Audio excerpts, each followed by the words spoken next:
لاس یادګار د ابراهیم خلیل الله د کعبه اور د الله د کعبه حجر وردرومي د زخمي ژوندو د واده د کعبه اور د الله د کعبه د لاس یادګار د ابراهیم خلیل الله د کعبه اور د الله د کعبه حجر وردرومي د زخمي ژوندو د واده.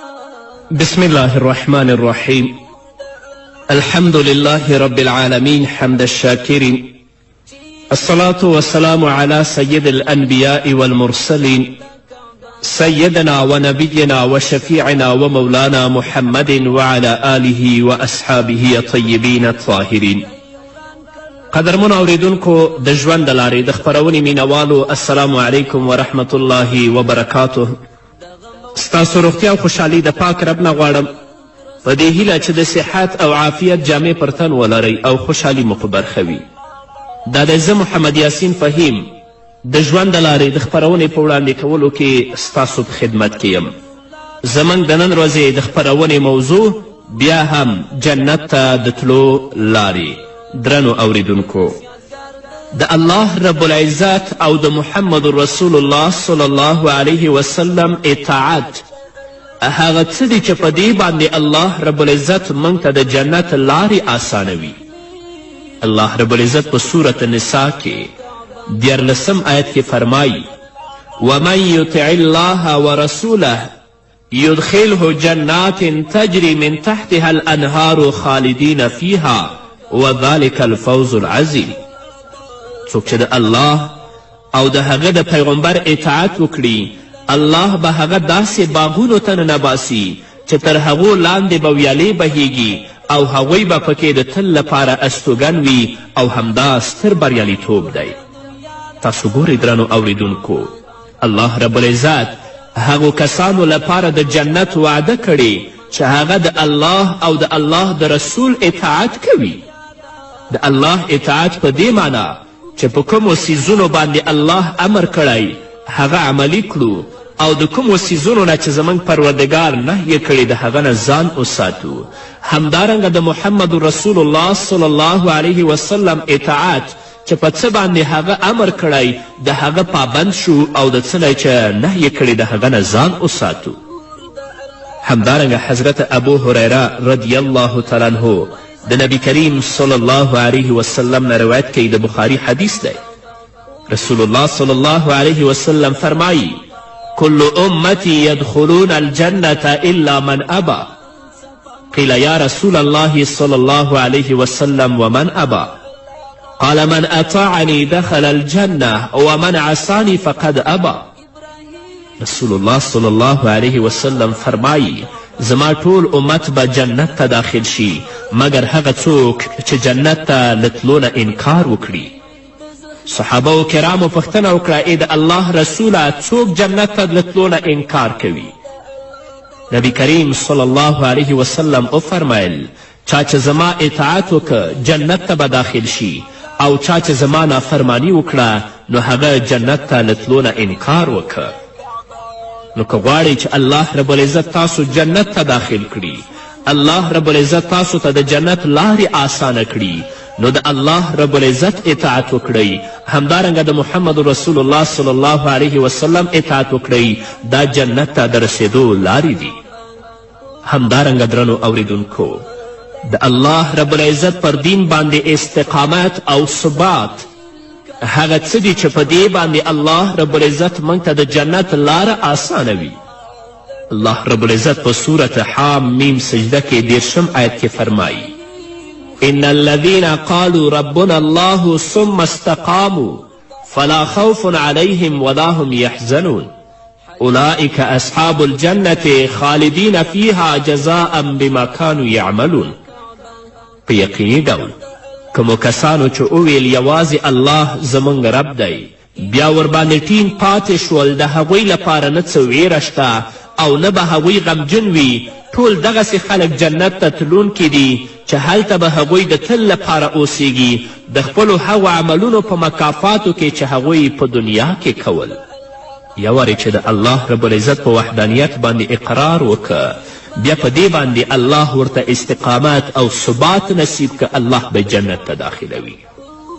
تاسو ګورئ په مکې مکرمه کې حضرت بلال حبشي رضی الله تعالی عنه د یو مشرک غلام و، خو د هغه په زړه کې د الله رب العزت مینه پیدا شوه، د هغه په زړه کې د محمد رسول الله صلی الله علیه وسلم مینه پیدا شوه، د الله رب العزت په وحدانیت باندې اقرار وکه، د محمد رسول الله صلی الله علیه وسلم په رسالت باندې اقرار وکه. خو د دې ترڅنګ چې د الله په وحدانیت او د رسول الله په رسالت باندې اقرار کړی، الله ورته ثبات او استقامت هم نصیب کړی. امیه بن خلف او د مکې نور مشرکین چې خبریږي چې بلال ایمان راوړی، نو هغه د مکې مکرمې په کوڅو کې ګرځوي.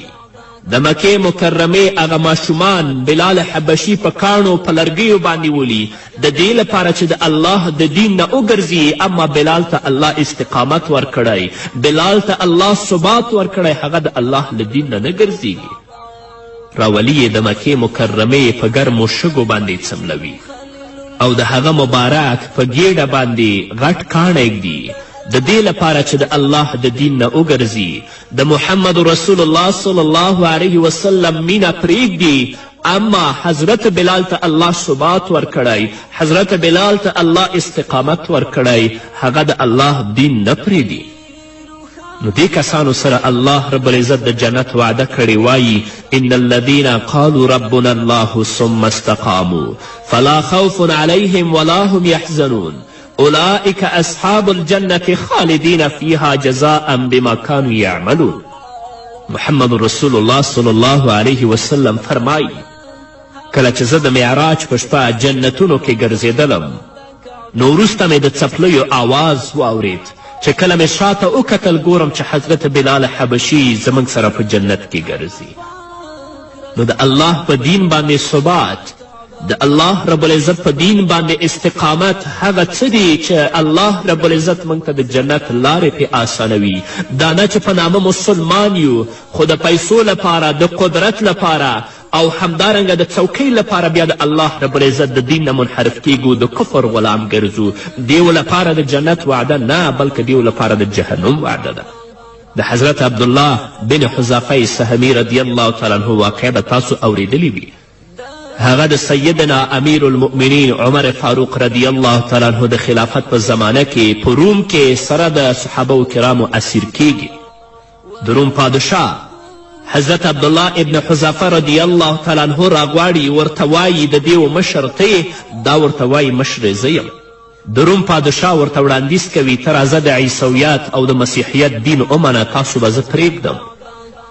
اما عبدالله ابن حذافه رضی الله تعالی عنه یو وارې د الله په دین باندې اقرار کړی، د الله په وحدانیت باندې اقرار کړی، الله ثبات او استقامت ورکړی، د الله دین نه پرېږدي.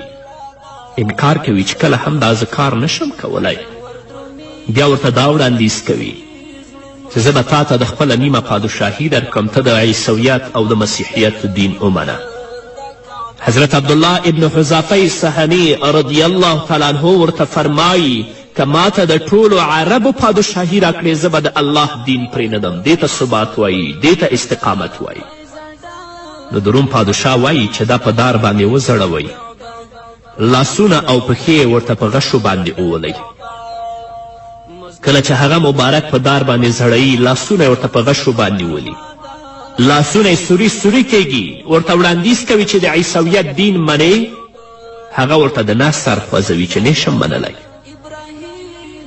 بیا ورته پښې په غشو باندې ولي، پښې سوری سوری کیږي، بیا ورته وړاندیز کوي چې آیا د عیسویت دین منې، هغه بیا د نه سر خوځوي، له دار او د سولۍ نه یې راکوزوي.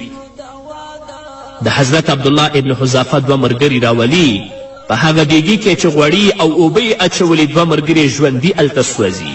عبدالله ابن حذافه رضی الله تعالی عنه ته فرمایي که ته د عیسویت او د مسیحیت دین ونه منې کم کار چې موږ ستاسو ملګرو سره وکړه هغه به تا سره هم کیږي. عبدالله ابن حذافه بیا د نصر خوځوي چې زه د عیسویت او د مسیحیت دین نشم منلی. دیګی راوړي او په هغه کې غوړي ګرم کړي دي. حضرت عبدالله ابن حذافه رضی الله تعالی عنه چې کله د هغه دیګي خواته راولي مبارک ژاړي او د سترګو نه اوښکې تویږي. د روم د پادشاه درباریان خوشحالیږي چې عبدالله ابن حذافه وویرېده اوس به د عیسویت او د مسیحیت دین مني. کله چې د روم پادشاه مخې ته بیایي نو د هغه نه پوښتنه کوي چې آیا د عیسویت دین منې؟ هغه ورته ویلې چې زه نشم منلی.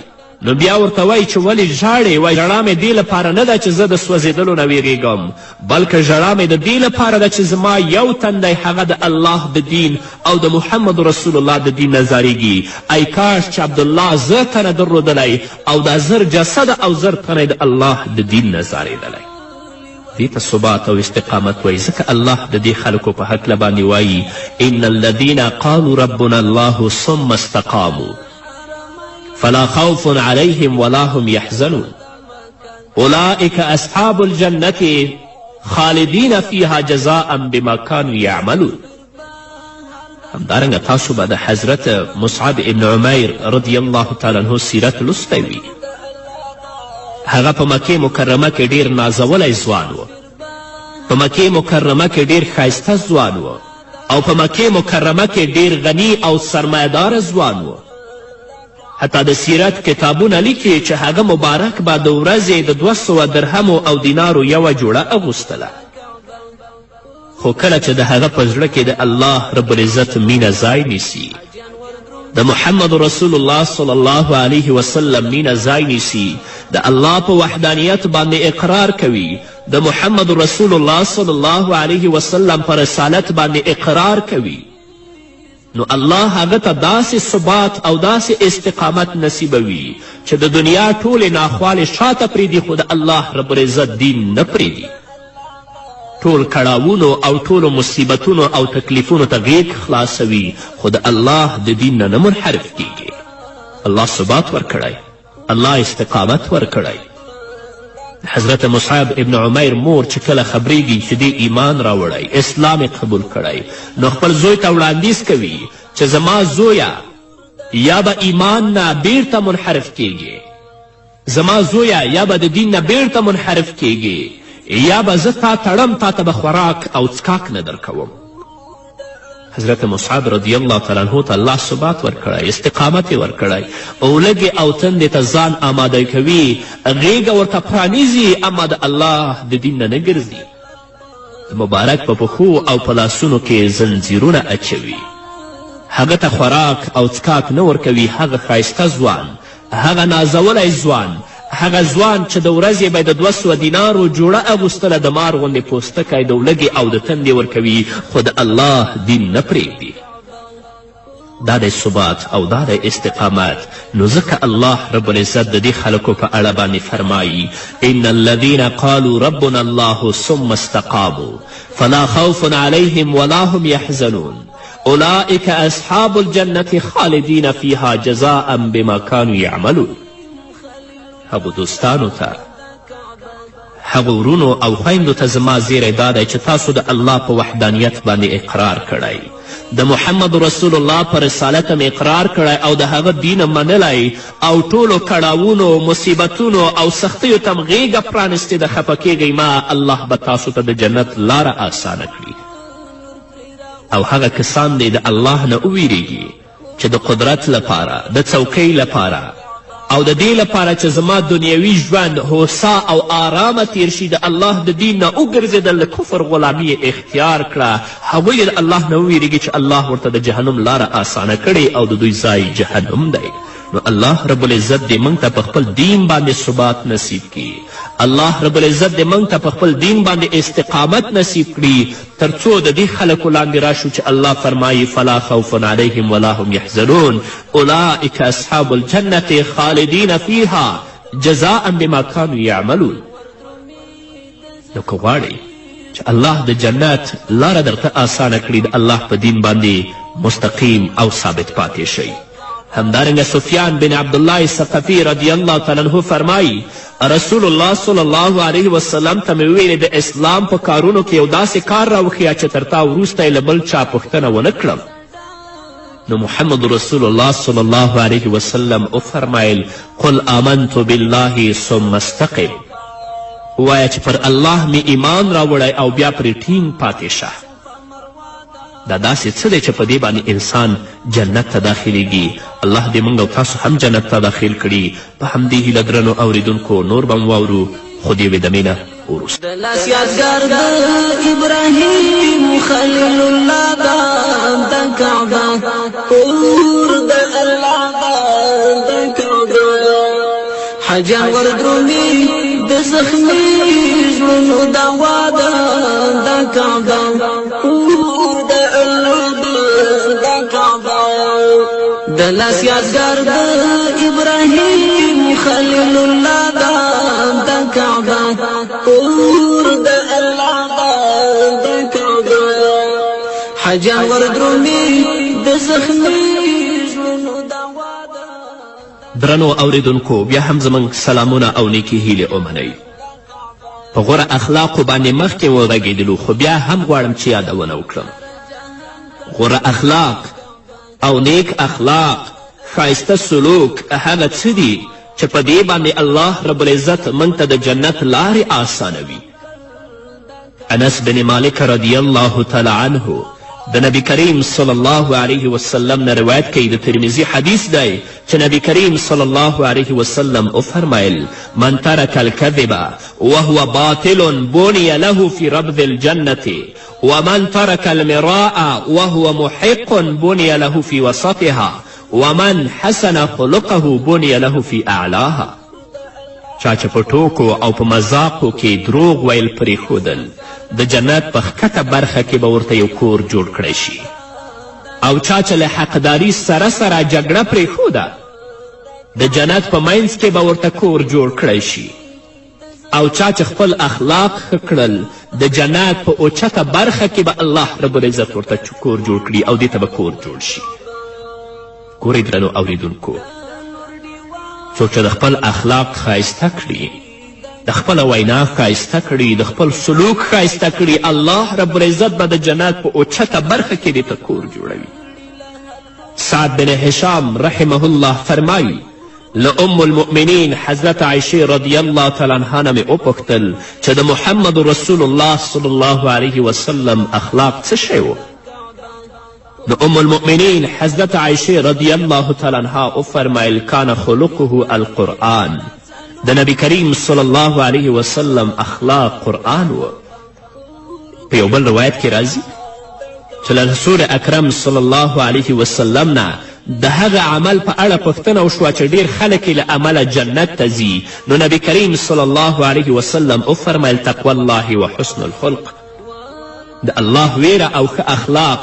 او کله چې ترې د هغه په اړه پوښتنه وشوه چې ډیر خلک یې له امله دوزخ ته ځي نو نبی کریم صلی الله علیه وسلم وفرمیل الفم والفرج. هغه خوله او شرم ځای دی. څوک چې د خپلې خولې ساتنه نه کوي او څوک چې د اخلاقي فساد نه ځان نه ژغوري نو دا داسې څیز دی چې انسان جهنم ته داخلوي، د جنت لاره پرې بندوي. الله رب العزت دې موږ او تاسو ټولو ته د نیکو اعمالو توفیق راکړي. همدارنګه درنو اوریدونکو د اولادونو په مړینه صبر کول هغه څه دي چې الله رب العزت موږ ته په دې باندې د جنت لاره آسانوي. د نسائی حدیث دی نبی کریم صلی الله علیه وسلم فرمایی د چا چې 3 بچیان مړه شي جنت ته به داخل شي. یوې ښځې ورته ویل او که 2 مړ شي؟ نبی کریم صلی الله علیه وسلم وفرمیل که 2 هم مړ شي الله رب العزت به دا ښځه او دا خاوند جنت ته داخلوي، خو په دې شرط چې د خپلو اولادونو په مړینه باندې صبر وکړي. په یو بل روایت کې راځي نبی کریم صلی الله علیه وسلم فرمایی کله چې د کم خاوند او ښځې 3 داسې بچیان مړه شي چې بالغان شوي نه وي نو الله رب العزت به پر دې ماشومانو د خپل رحمت په برکت دوی دواړه جنت ته داخل کړي. همدارنګه د حضرت ابو هریره رضی الله تعالی عنه په روایت کې راځي د بخاري حدیث دی چې نبی کریم صلی الله علیه وسلم وفرمایل ما لعبد المؤمن عندي جزاء اذا قبضت صفيه من اهل الدنيا ثم احتسبه الا الجنه. زما د هغه مؤمن بنده لپاره له جنت پرته بله بدله نشته چې ما یې ترې په دنیا کې د زړه ټوټه اخیستې وي او هغه پرې صبر کړی وي. د جنته پرته بله بدله ما سره نشته. نو څوک چې د خپلو اولادونو په مړینه باندې صبر وکړي الله رب العزت به هغوی ته د جنت لاره اسانوي او الله به جنت ته داخلوي. همدارنګه شپږ داسې غوره خویونه دي چې هغه په هر مسلمان کې موجود شي الله رب العزت به جنت ته بیایي. د جنت لاره به الله ورته اسانوي. له حضرت انس بن مالک رضی الله تعالی عنه څخه روایت دی چې نبی کریم صلی الله علیه وسلم وفرمایل تاسې له ما څخه شپږ شیان قبول کړئ زه به تاسې ته جنت قبول کړم. صحابه و کرامو رضی الله عنهم پوښتنه وکړه هغه شپږ شیان کوم دي؟ نبی کریم صلی الله علیه وسلم وفرمایل کله چې خبرې کوئ نو دروغ مه وایئ. دویم کله چې وعده کوئ خپله وعده پر ځای کړئ. دریم کله چې امانت در سره کیښودل شي خیانت پکې مه کوئ. څلورم خپلې سترګې له حرامو کتو څخه ښکته کړئ. پنځم سوال مه کوئ. شپږم او د خپل شرمځای ساتنه وکړئ. رسول الله صلی الله علیه وسلم د دې شپږو خویونو لرونکي انسان ته د جنت ضمانت ورکړی. په دې کې درې داسې دي چې انسان له منافقت څخه خلاصوي او درې نور بیا داسې دي چې انسان له فسق او فجور څخه لرې ساتي او د دې خویونو مخاطبین او اوریدونکي مسلمانان دي. له همدې امله څوک چې له نفاق څخه خلاص شي هغه یقینا چې مؤمن دی او کله چې له فسق او فجور څخه خلاص شي نو متقی او پرهیزګار دی ځکه نو د جنت لایق بلل کیږي او الله یې جنت ته داخلوي. همدارنګه د مسلم حدیث دی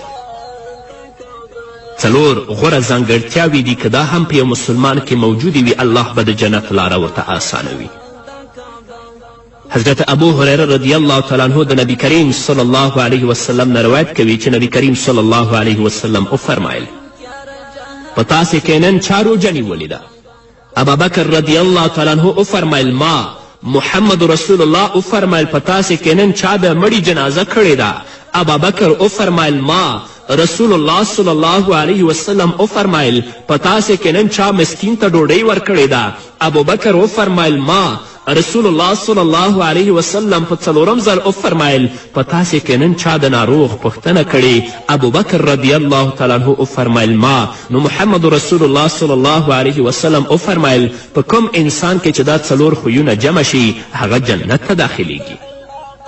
امام البانی رحمه الله لیکي له دې حدیث څخه د ابوبکر رضی الله تعالی عنه فضیلت معلومیږي او په دې اړه نور حدیثونه هم شته دی. له دې حدیث څخه دا هم معلومیږي چې په یوه ورځ کې د دې خویونو سره جمع کول لوی فضیلت دی او کوم انسان چې په یو وخت کې د دې څلورو خویونکو درلودونکی وي هغه ته د جنت زیری ورکړی شوی دی. الله رب العزت دې موږ هم د جنت وړ وګرځوي او څم چې په دې خپرونو کې بیان کړل هغه د الله د خپل رضا لپاره وګرځوي او په کومو عملونو باندې چې الله رب العزت موږ ته د جنت لارې آسانوي الله رب العزت دې موږ ته د هغو اعمالو توفیق راکړي. په همدې هیله درنو اوریدونکو دا وه زموږ د دې موضوع آخرنۍ خپرونه چې ستاسو درانه حضور ته وړاندې شوه. په دې هیله چې تاسو اوریدلی وي او په خپل ژوند کې ترېنه ګټه تاسو پورته کړئ او پورته کړې وي او چې کله څه عمل کوئ نو ما هم په خپلو دعاګانو کې مه هیروئ. په همدې هیله درنو اوریدونکو دا وه زموږ د نن ورځې خپرونه چې ستاسو درانه حضور ته وړاندې شوه. تر بلې خپرونې پورې سره د نوې موضوع چې ستاسو درانه حضور ته راځم تاسو ټول په لوی الله سپارم. پاتې ژوندم نیکمرغه ښاد بریالي او کامیاب اوسئ. لاس یادګار د ابراهیم خلیل الله د کعبه کور د الله د کعبه حجر وردرومي د زخمي ژوندو دوا د کعبه کور د الله د کعبه د لاس یادګار د ابراهیم خلیل الله د کعبه کور د الله د کعبه حجر وردرومي د زخمي